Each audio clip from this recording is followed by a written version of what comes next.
Welcome on in, golf fans. It's your boy Gsluke here with our round 4 live stream for the Worldwide Technology Championship. Gonna make sure ready for all of your exposure tomorrow, whether it's for Showdown or on the prop side of things. We'll go over any of your questions down in live chat as well, and make sure we're ready to end this week strong. Hopefully this tournament is treating you guys nicely. I've got a few sweats out there for myself Sunday, a few outrights, a few top 10 bets that are up there towards the top. So hopefully it's going equally as well over there on your side, and you're ready to talk some golf out there for Sunday. First off, I want to welcome you guys in, whether you're watching this replay already down there in the live chat.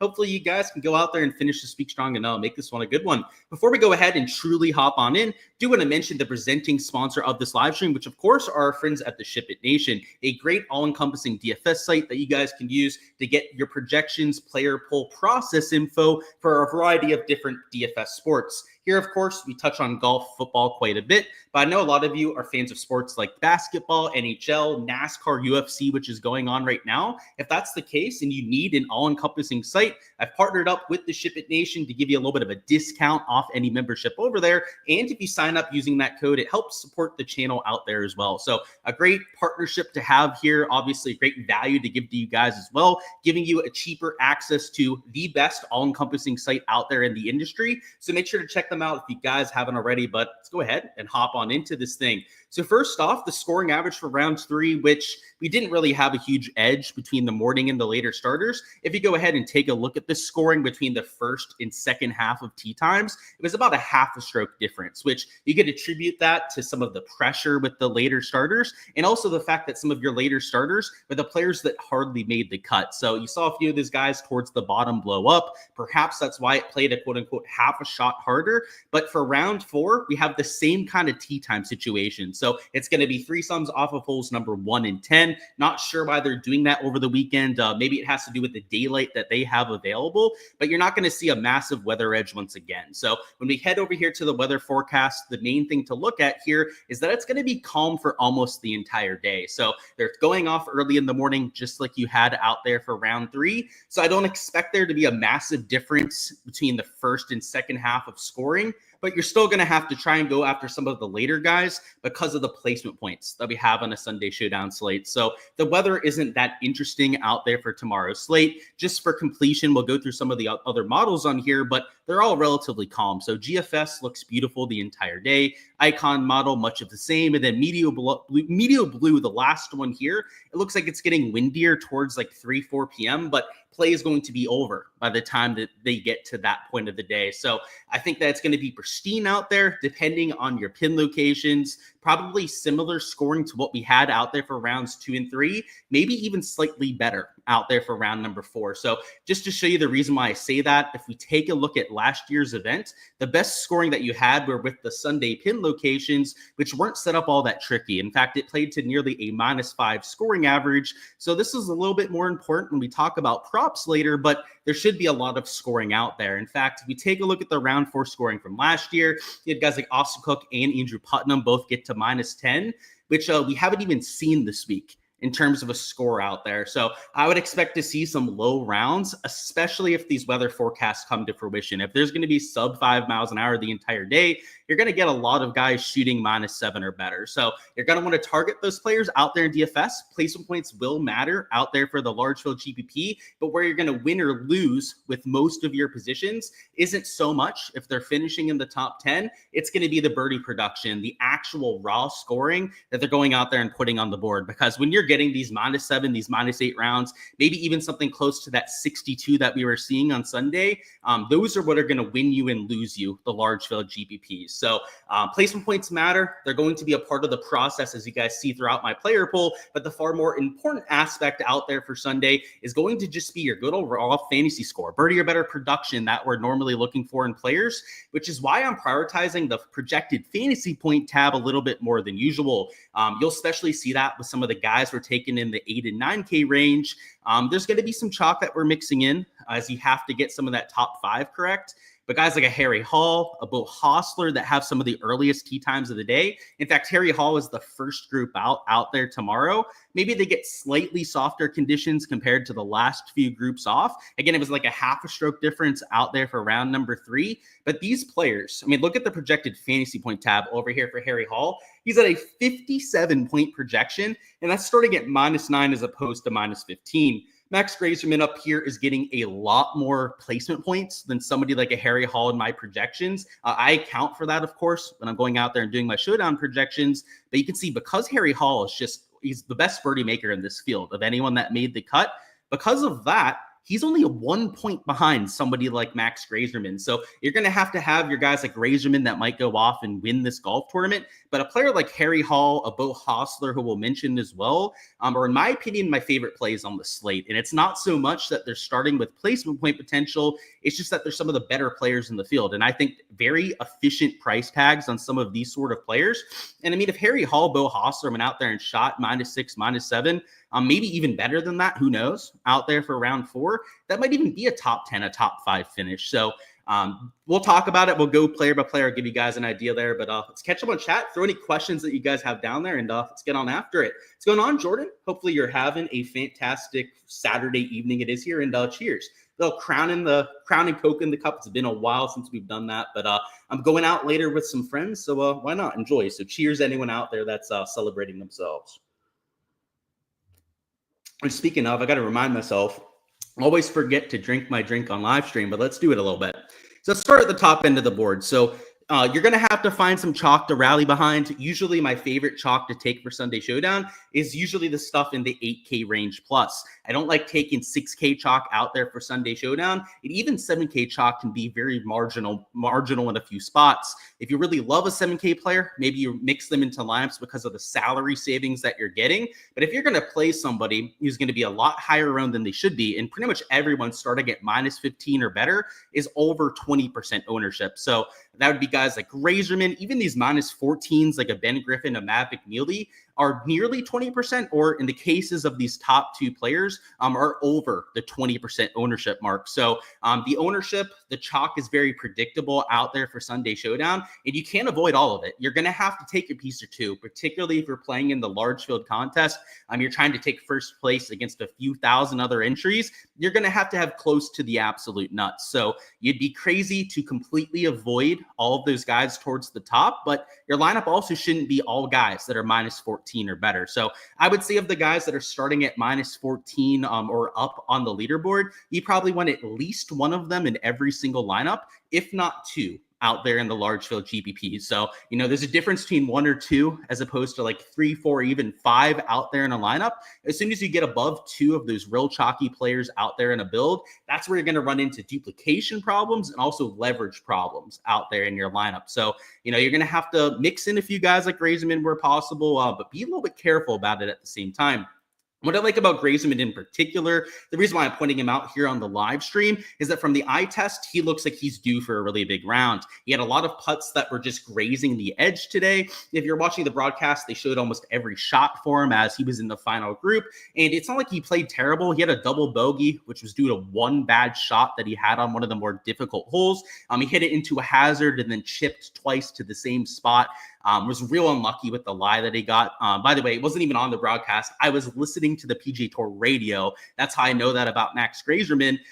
With the fact that he was missing all those makeable birdie putts when he came on to the broadcast, makes me think that he's going to get a few of those to drop out there tomorrow. And if he does, he played solid golf. A -3 round was about field average for today, maybe just slightly better than what you had for the field average. I'll play him at -15. He's starting 1 shot off of the lead. He's your favorite as of right now to go out there and actually win this golf tournament, and that's starting from 1 shot back. So his odds are pretty similar to what you have there with Echeverria starting there at -16. But at $10,800, I think if there's a player to go out there and actually have some conviction behind, it's somebody that's due for some positive regression, right? It's not like he played way above his head today and we're expecting him to come back down to earth a little bit. If anything, he was the one guy who's in contention that really didn't have his best stuff out there for Saturday, but he was close enough. He hit a lot of really good iron shots to like 10 to 20 feet. Normally, he's a much better putter than that. You take a look at the last 12 measured rounds, he's getting 1.27 shots gained putting per round. you would expect him to get a few of those to drop, right, at some point during this event. So minus 15, he's the one piece of chalk I'm really taking towards the top, or at least my favorite piece of chalk that I'm going out there and mixing in myself. I will admit, I'm playing at least one of a Ben Griffin and a Mab McNeely down there, but my favorite by far would be a Max Grazerman.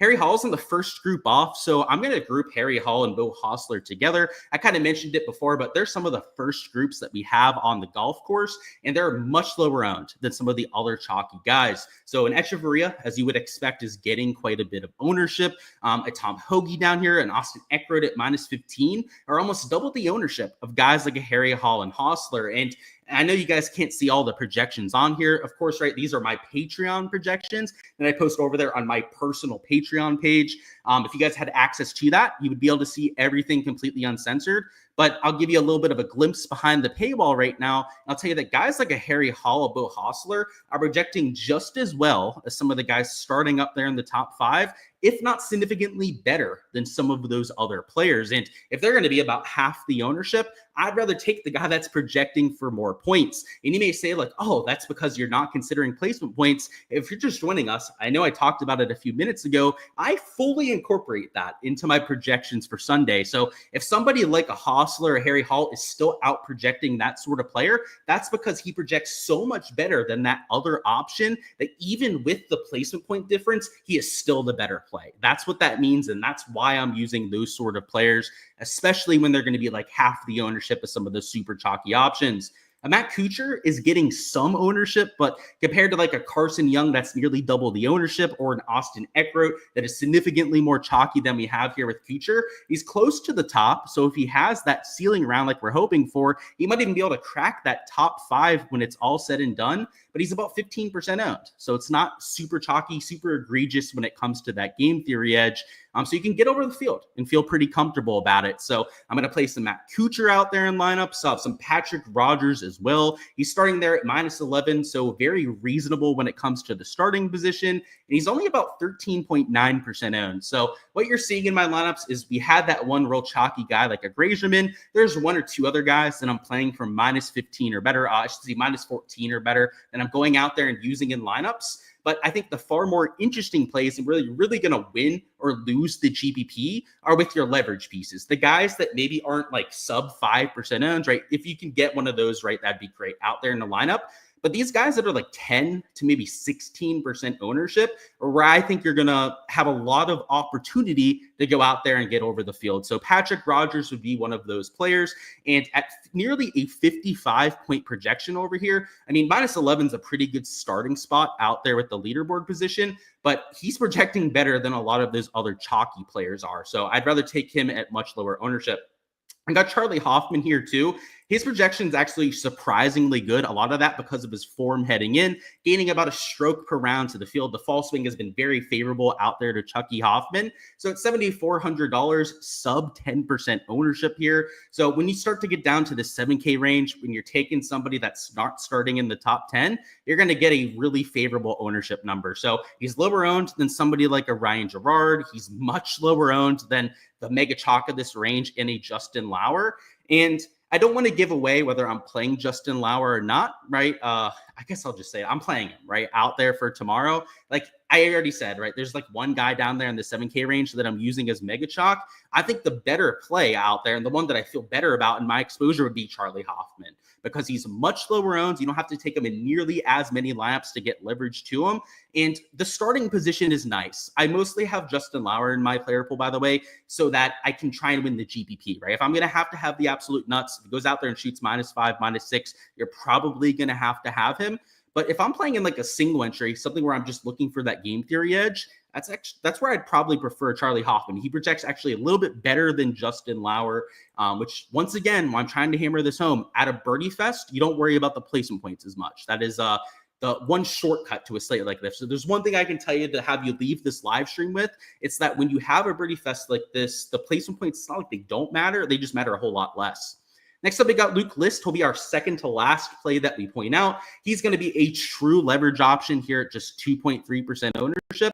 So there's not a ton of these guys that I have in my player pool that you're going to be getting like sub 5% ownership on, but they're really nice to have out there in the large field GPP. So maybe you're taking 2 guys starting in the top 5, maybe even another guy that's starting in the top 10 in the lineup. That's a pretty chalky core to build around out there in a large field contest. If you're going to have some chalk that you have to offset, that's where a player like Luke List comes in handy. So if you're playing in a smaller field GPP, I don't know if it's as necessary, as you're probably not having to differentiate nearly as much as the large field GPP. But in certain contests, certain scenarios where you corner yourself in with some ownership up top, it's not a bad idea to take somebody like a Luke List too. By the way, the reason I'm using him is he's a high birdie percentage player and a very aggressive player too. And I just realized there's actually 2 more now players that we're going to go through. So David Lipsky, a little bit more chalky here at -12. He is somebody that I played heading into the week, though. So obviously a conviction play for me, one of my flag plants for pretty much all 3 rounds. So out here at -12, if there's going to be somebody that you're playing as chalk down here in the 6K range, and there are a bunch of guys that have it like 10 to 12% ownership. A lot of the guys that are starting at like -10 or better are the players that would be included there. So like Kevin Chappell, a Kelly Craft, Joel Damon, Wesley Bryan, Ryan Gerard, as I mentioned before, all of those guys are going to be like 10 to maybe 15% owned. So it's not like you have to avoid every single player that has ownership towards the bottom. It's just that if you're going to play somebody that is, got some ownership behind them, you better like them. You better have a reason for having that conviction play. So for me, it's somebody that I was eyeing for an outright early in the weekend. One of the better form players heading into this event. And the last play we're going to go through here is going to be Brandon Wu here at $6,400. He's -9, so he does have some placement point potential, but kind of like a Luke List, this is all about the upside. This is trying to offset some chalk you're taking towards the top. And he's got a little bit of a better starting position than a Luke List. And he's in that same tier of ownership at about 2.5%. So Brandon Wu, he tends to play better at resort-style golf courses. You put him on a hard test, you give him hard conditions, he usually folds, ends up missing the cut. But at the Mexico Open, he's had success. He also had a little bit of success over here at the Worldwide Technology Championship. So $6,400, the kind of player that I'll use for some mega leverage, a true diamond in the rough out there in GPPs, which is going to help you offset a super chalky start to a lineup. So once again, single entries, smaller field stuff. I don't know if it's as necessary to go after these sub 5%ers. Maybe you're finishing off a lineup in that kind of contest with more of your David Lipskys, somebody that's a little bit closer towards the top end of the leaderboard. But if you've got to find a spot to really take a stand and get that leverage, that's where Wu and List are some of my favorite plays towards the bottom. So hopefully it gives you an idea of some of the pieces of exposure that I'm considering out there for Sunday. Not so much to give you guys a player pool to use yourself, but this is to give you some insight into what I'm looking for in players. So of course, guys, if you want my entire player pool, all the exposure I'm getting to, make sure to check out the Patreon page for all of that. My entire player pool's on there, projections for everyone in the field, link in the description of the video to go out there and join the Patreon page. But we've got ownership completely unblacked out for all of my Patreon members, and those projections, which I think for Sunday, guys, I don't want to say it's as easy as going out there and just optimizing and building lineups. But if you set a player pool and then optimize based on lineups, I don't know if you have to set a whole bunch of rules, right? Like you're going to get some guys starting in the top 5, top 10 by default, just by running projections that incorporate the placement points. But if you get a lineup that only has like one of those guys in it, and then a bunch of like Harry Halls, Bo Hostlers, just scorers that we talked about through this live stream, you should be totally fine with that. It is that kind of showdown slate. It's not one where you have to be as stringent with the placement points like a US Open where you'd absolutely have to be setting rules, right? US Open, you want probably 3, even 4 guys starting towards the top 10 out there in lineups. It is not that situation whatsoever. So that's all I've got for the player pool. If you guys have any specific questions, go ahead and let me know. We're going to build one lineup together and then talk through props. So we'll do that rather quickly, and I'll see if there's any DFS questions before we head over there in a minute. And in terms of our lineup construction, I usually like to start my lineups out with where I'm going to take my stands towards the top. So let's go ahead, sort this by score, and just knock that right off the top of this. So I'm going to throw in a Max Grazerman. He's my favorite spend-up option on the slate. Then I'm also going to throw a Justin Lauer into this lineup. So we've got one stand towards the top, one stand down there towards the 7K range. And also what this is going to do is it's going to give us a pretty chalky start to the lineup. So it's not necessarily a good thing, right, to start with some ownership towards the beginning, but it's going to give me a good example to show you where you can offset that ownership in other spots. So we're at $7,900 remaining, which means we could probably squeeze in an 8K range player if we want to. I would say that a Matt Kuchar, you could probably make work in this kind of lineup. Let's go ahead and just throw him in there. They're at $8,400. We could probably fit in one of these top end of the 7K range players too into this kind of build. So we're also going to throw in a Patrick Rogers. So these 4 players here, they're all over 10% ownership. I've got 2 guys that I would consider the chalk up there with the 2 guys starting in the top 5. And then even these 2 players at T14 are going to be getting some ownership too. So if we're entering this for the large field GPP, which for the sake of this exercise is what we're going to do here, this is where you have to be very intentional about getting different. If you're going to have a start that is, a relatively high product ownership like we have here, that's where that Luke List play comes in handy. So let's go ahead, use him to offset some of that ownership. And then for our last min in here, we probably wouldn't want to take a Carson Young. He's going to be like 25% owned.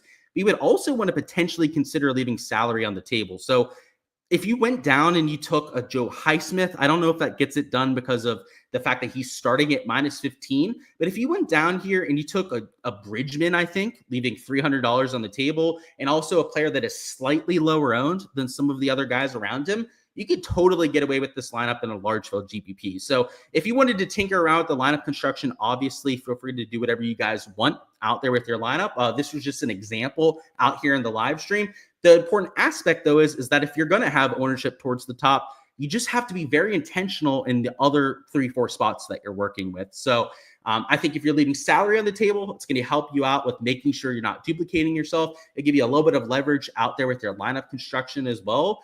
These are all useful tools to go out there and build your Sunday Showdown lineup. So if you have any specific questions about that, obviously you guys can let me know. Let's go ahead and talk about props now, where round 3 played pretty much exactly as expected. So I don't think we have any sort of adjustment that needs to be done out there for Sunday. The number one thing I did want to check on would be the pin locations, and they haven't quite posted those yet, so we can't do that here on live stream. But after live stream, I'll definitely be diving into those as they could have an impact out there on play. Just to circle back to the averages last year, the Sunday pins were the easiest that we had the entire week. So definitely something that if you know how to break down pin locations, you know the golf course a little bit, I'd recommend taking a look at yourself. If not, feel free to ask me on the Patreon page and I'll help you do that. So taking a look at these scoring averages, though, the one thing over here for Euro Tour, so PGA pretty much played like we thought it would. I had one slip in for the Euro Tour. It ended up missing by 0.5 birdies. So the leans were fine, but the course definitely played a little bit harder. It was playing to like a -3.5 scoring average the first few days. If it had done that once again, the slip I entered probably hits with ease. So that was a little bit annoying, but the pricing over here on sportsbooks, I'm not going to bore you by going through all the stats on all the odds together with you, but I'll tell you that they have it priced like days 1 and 2. So they have a lot of like your elite tier players priced at 68.5 strokes. A few of like the weaker tier ones are juiced like -135 for the over, but then you have guys like an Adam Scott that's like -140 towards the under. So they obviously think that it's going to play a little bit easier than what you had in round 3. I didn't watch round 3. It was overnight. I didn't stay up all night to go out there and watch that. I doubt many people did, but I would guess that the pin locations were the big difference, because if we go over here to the scoring averages from today, which I'll go ahead and just show you right now, it didn't look like it was that windy out there. So if we split it by morning versus afternoon, it did get a little bit harder in the afternoon, which is usually the sign that wind kicked up a little bit. But if we take a look at the observed wind out there for Saturday, so that's what's on the top right here, it only got up to like 8 to 10 miles an hour. So I don't think that that was the main cause of it getting harder. Maybe that was partially why it was harder out there for round number 3. And I think the pin locations had a lot to do with it as well, because even the morning scoring average, sorry, we're looking at the wrong one on there. Actually, no, we're looking at the right one. My bad. Even the morning scoring average was harder than what we had for the first few days, right? It was -2.71. The first round, it was a -3.6 scoring average. Round 2, it was -3.3. If you're going to stay up tonight and you're able to check some of these scoring averages, what I would recommend you guys do, and by the way, the first tee time is in like 3 hours, so it's not like you have to stay up super late to keep track of this, is if the front 9 is playing to like a -2 scoring average, which is kind of what we saw the first 2 days. In fact, it was like -2.3. It was a -2 point, nearly 2 under par out there round 2. If you see that, then maybe you smack some unders over there on the DP World Tour props. So we're not going to fully deep dive that quite yet. That was actually the only board that they had posted before we went live on here. But let's see if they have some PGA stuff posted, because that's mostly what I want to look at here on the live stream. Because the DP World Tour stuff, I think that's like a wait and see sort of thing, right? That's like a wait, see what the pricing looks like when we get there later on, and what the scoring looks like. So nothing on Prize Picks yet. So I guess they're just being lazy as hell and not posting a board. Let's see what we have in Underdog. If we just have to go through the DP World Tour stuff, we can. Obviously, I wanted to look at some of the PGA stuff, but it doesn't look like we're going to have the opportunity to do that. So I guess I will show you guys those odds. You know, we have nothing to lose at this point, right? I want to give you guys at least some sort of exposure out here during this live stream. So let me bring that up. I don't think FanDuel has the DP World Tour stuff posted, but I know that Caesars does. So let's bring that up. And the book that I trust the most when it comes to these odds would be DraftKings. There's that Adam Scott prop that I was talking about before. So there's that minus 140 odds that I mentioned. Let's look at a few other ones on here, though. So Rory is minus 165. That's for a 67.5. His line on Prize Picks is down at 67 strokes. We can go on here to Caesars, and I could show you some of the birdie lines that they have posted. So DraftKings doesn't have anything posted for birdies or better, but we do have those over here on Caesars. You can see Robert McIntyre's at 5.5, pretty close to even money. Adam Scott is minus 130 for the over. I believe there's an Adam Scott one posted, but a lot of these other guys, especially like the ones that have juice towards the over, like a Tommy Fleetwood there, right, who's like minus 145 for the over, doesn't have a line on Prize Picks to take. So same thing with Shane Lowry. He's minus 145 for the over, but he doesn't have a line available. So that's why I wasn't super excited about like going out there and playing these DP World Tour props, is a lot of the ones that were like super plus EV just aren't even on the board. And really the only one that I thought was plus EV, at least the only one I saw on the board earlier that was plus EV, would be this Adam Scott prop. And the reason why I'm not as excited about this spot is that he's playing pretty shitty golf to this point. So if we go over here to the actual leaderboard, actual scoreboard to this point, you can see he's like T64. He would actually have missed the cut, right, if they had a cut line over the first few days. So that's the issue with wanting to take him to shoot -4 or better. Now, the counter argument to that is that he is going off earlier. He's going to get slightly better conditions when we take a look at that round 3 scoring average, but he's also in shittier form compared to some of the later starters. So yeah, I don't know if we're actually going to, or at least I don't know if I'm going to enter anything myself here. Let me see if there's any like plus EV stuff we can get to. So let me see if Thurston has a line. I don't think I saw that one before. And let me see if like Minwoo and Rasmus do. Because you would think if Adam Scott was juiced under that some of these other guys would also. So Minwoo doesn't have a line. Maybe that's why, right? He's at that on Prize Picks. Thurston also doesn't have a line. So, what I would say about this is Adam Scott, if you want to be like a plus EV truther, then play that, right? I know a lot of people out there are like that, right? It's like trusting the sports books, like trusting the market value. If that's you, then I think you can do that, right? I'm not going to talk crap about that. But guys like Minwoo, Thurston, Lawrence are objectively better players than Adam Scott at this stage of his career. So I would argue, even though we don't have the lines to back this up, we could take a look at Caesars. I don't think they had either of those two posted. But the point being that they're better players. So in theory, they would be juiced even more towards the under than somebody like an Adam Scott. So yeah, just to check over here in Caesars, they don't have those guys posted there either. I think like a Shane Lowry is a pretty good comp for those sorts. Like maybe they're slightly worse than a Shane Lowry. Lowry's minus 150 at that kind of number. Let me see if there's like a better comp. Like they're better than Olesen, right? And Olesen, yeah, he's juiced towards the over at 68.5.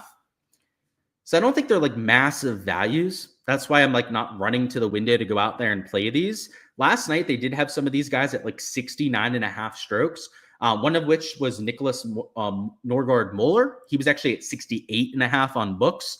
I believe he's at that same number out there for Sunday. And he's at 68.5 and juiced a little bit towards the over. If they would have had him at 69.5 again, I probably would have played that. But just, I don't know, marginal value, if anything, out here in a few of these different props. So I guess just to show you where I would lean on a few of these, like these are the main three that are sticking out to me, like especially the Adam Scott one, because it is a quote unquote plus EV value, but it's not like it's not something that I'd be like running to the window to play. So I ended up playing this Thurston Lawrence over on birdies last night. That was the one that ended up missing by 0.5 birdies. I would 100% go back to that. He missed a lot of short putts. So this isn't going to be a plus EV value. He didn't have a birdie or better line that we could compare to. But last night, it wasn't a plus EV value either, and I still took it. So I don't know. Let's see if we have any PGA stuff posted if I refresh this.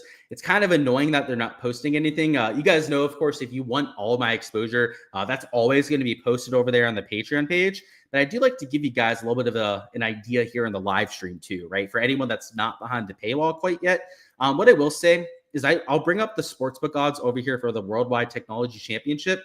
They have a lot of guys like juice towards the under. So we had a lot of guys today, like Sam Stevens, that were at like 69 strokes, even like 68.5. You can see for his sportsbook odds, he's like minus 150 under. And Matt Kuchar is like minus 160 under. It makes me think that Prize Picks is probably going to give us a board priced much lower than what we had for the first 3 days, which I agree with. I mean, I told you guys last night, right? Even with the guys at like 68.5, that I thought you could take a lot of unders and get away with it. If you did that today, you probably profited a whole lot because most of the guys went out there, absolutely torched the golf course. The outliers, the guys that had really bad days, really threw off that scoring average. But that's why all these guys are so juiced under. Like Daniel Berger's even minus 135 for his under over there at that number. Ben Griffin is minus 160 for his under. I mean, if for some reason we get these guys at 68.5 on Prize Picks, then by all means, I'll play their unders, but I just don't think we're going to get it, right? Prize Picks usually is one to take a look at the sportsbook odds before they go out there and post a board.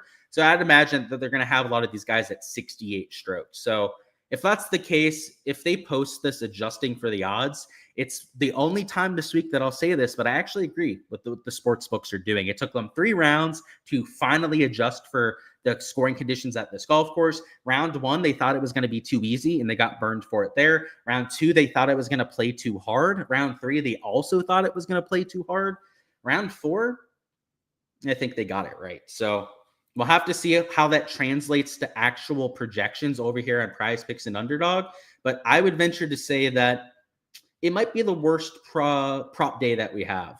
I should say in terms of pricing, right? It might still turn out well in terms of our outcome, but in terms of the pricing, like the value that I'd see on the board, I think days 1 to 3 were the absolute nuts we're at. So that's all I've got for the live stream, guys. Let me see if there's any questions. Any guys at the top that I would fade with Sunday pressure? That's a great question. So let me actually bring up the leaderboard for you. A few for sure. So Carson Young really comes to mind with that. He hasn't been in contention for quite some time. So let me just look at the leaderboard, maybe find a few others for you. So yeah, Carson Young, maybe some choke potential there. A Justin Lauer, same thing. You would say that he would maybe have a chance to crumble a little bit under pressure. Wesley Bryan, I'd be worried about, but he's starting T9. So I don't know if I'd say that he's going to be that crazy, that nervous. Ryan McCormick too. Just guys that we haven't seen towards the top very often. Those kind of players like a Grazerman, Echeverria, who won last week. Like, I'm not that worried about those kind of guys. And Eckroat, right? Like, I don't know. I'm not worried about him or McNeely. Like, they've been up there a million times before. Joe Highsmith, I guess, worth pointing out as another guy who might struggle. It's the ones that haven't been there very often that I have more concern about. The guys that have won before on tour or the ones that have had multiple top 5 finishes, I wouldn't worry about it at all. So, yeah, maybe a Highsmith, a Lauer, a Carson Young, Wesley Bryan, those sort of players I'd worry about. But outside of those, I wouldn't overthink it too much.